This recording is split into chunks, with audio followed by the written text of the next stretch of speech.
আসসালামু আলাইকুম। একাদশ ও দ্বাদশ শ্রেণীর সুপ্রিয় শিক্ষার্থীবৃন্দ, আশা করছি তোমরা সকলে ভালো আছো। আর সাথে যারা এইচএসসি পরীক্ষা দিবে তাদের তথ্য যোগাযোগ প্রযুক্তি দ্বিতীয় অধ্যায়ের এটি 3 নম্বর পার্ট, তারবিহীন মাধ্যম। কোনো ধরনের তার ছাড়া ডেটা প্রেরণ করা হলে তাকে তারবিহীন মাধ্যম বলে। Radio wave. তারবিহীন মাধ্যমের প্রথম উদাহরণ হলো রেডিও ওয়েভ। এর বর্ণনা ও বৈশিষ্ট্য প্রথমটি দেখো। 3 কিলোহার্টজ থেকে 300 গিগাহার্টজ ফ্রিকোয়েন্সির ইলেকট্রোম্যাগনেটিক স্পেকট্রাম, তবে সাধারণত সেটি 10 কিলো গিগাহার্টজ থেকে 1 জিবি গিগাহার্টজও হয়ে থাকে। এটা 30 হবে 30 সেন্টিমিটার, তরঙ্গ দৈর্ঘ্য 30 কিলোমিটার থেকে 30 সেন্টিমিটার এবং আয়নোস্ফিয়ারে প্রতিফলিত হয়। ব্রডকাস্ট এটি বেশি ব্যবহৃত হয়, চারদিকে ছড়িয়ে যায়, তাই বাধা অতিক্রম করতে পারে। এটির ব্যবহার বেতার যোগাযোগে, মোবাইল যোগাযোগে, রেডিও ব্রডকাস্ট সম্প্রসারে, রাডার ইত্যাদি ক্ষেত্রে, কম্পিউটার নেটওয়ার্কিং তৈরিতে। এটা নিয়ে যদি আমরা একটু বই থেকে দেখে নিই, বইয়ের কোন বিষয়গুলো এসে থাকে পরীক্ষায়। তারবিহীন মাধ্যমে প্রথমে রয়েছে রেডিও ওয়েভ। এটি 3 কিলোহার্টজ থেকে 300 গিগাহার্টজের মধ্যে সীমিত ইলেকট্রোম্যাগনেটিক স্পেকট্রামকে রেডিও ওয়েভ বলা হয়। কমিউনিকেশনের প্রেক্ষিতে সাধারণত 10 কিলো গিগাহার্টজ থেকে 1 গিগাহার্টজকে তরঙ্গ দৈর্ঘ্য 30 কিলোমিটার থেকে 30 সেন্টিমিটার রেডিও ওয়েভ ভিত্তিক কমিউনিকেশন বলে বিবেচনা করা হয়। তোমরা একটু এগুলো কষ্ট করে দেখে নিবে, বাকি যে লেখাগুলো রয়েছে। এরপরের টপিকটি হলো মাইক্রোওয়েভ। মাইক্রোওয়েভ সম্পর্কে আমরা একটু দেখে নিই, বর্ণনা ও বৈশিষ্ট্য।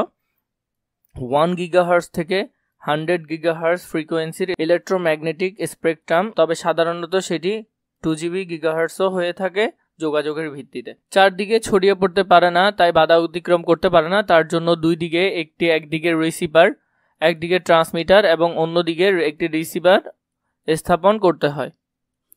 এর মাঝখানে যেটি কাজ করে সেটি হলো যে লাইন অফ সাইট অবলম্বন করতে হয়। দুটি ট্রান্সমিটার এবং রিসিভার নিয়ে এটি গঠিত হয় এবং রিসিভারগুলো সোজাসুজি বা সামনাসামনি নির্দিষ্ট স্থানে স্থাপন করতে হয়। আয়নোস্ফিয়ার করতে পারে সরাসরি স্যাটেলাইটের সাথে। মাইক্রোওয়েভ দুই প্রকার: টেরেস্ট্রিয়াল মাইক্রোওয়েভ, যেটি উঁচু ভবনে টি এবং আর বসাতে হয়, ট্রান্সমিটার এবং রিসিভার বসাতে হয়। 40 থেকে 50 কিলোমিটার পরপর একটি রিপিটার থাকে। ব্যবহার: এটি সাধারণত যেমন বাংলাদেশে বিটিভি রয়েছে, এই ধরনের সম্প্রচারের ক্ষেত্রে এগুলো ব্যবহার করা হয়। এরপর রয়েছে স্যাটেলাইট মাইক্রোওয়েভ। ভূমিতে থাকা বিএসএটি, ভেরি সিম্পল অ্যাডাপ্টর টার্মিনাল, মাটিতে থাকে।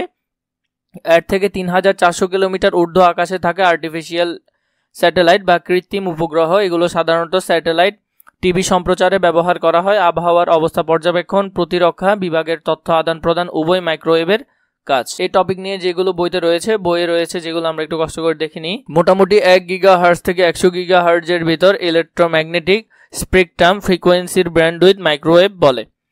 এলওএস এর পুনরূপ লাইন অফ সাইট অবলম্বন করে। মাইক্রোওয়েভ সিস্টেম মূলত দুই ধরনের, যেমন একটি হলো যে টেরেস্ট্রিয়াল মাইক্রোওয়েভ, একটি হলো স্যাটেলাইট মাইক্রোওয়েভ। দুটি সম্পর্কে আমরা দেখেছি, ভালো করে তোমরা এখান থেকে পড়ে নেবে। টেরেস্ট্রিয়াল সম্পর্কে এখানে বলা রয়েছে, এগুলো একটু দেখবে, যা 40 থেকে 50 কিলোমিটার পরপর একটি রিসিভার স্টেশন স্থাপন করতে হয়। এরপর রয়েছে স্যাটেলাইট, যেটি ভূমি থেকে প্রায় 34,000 কিলোমিটার ঊর্ধ্ব আকাশে স্থাপন করতে হয়।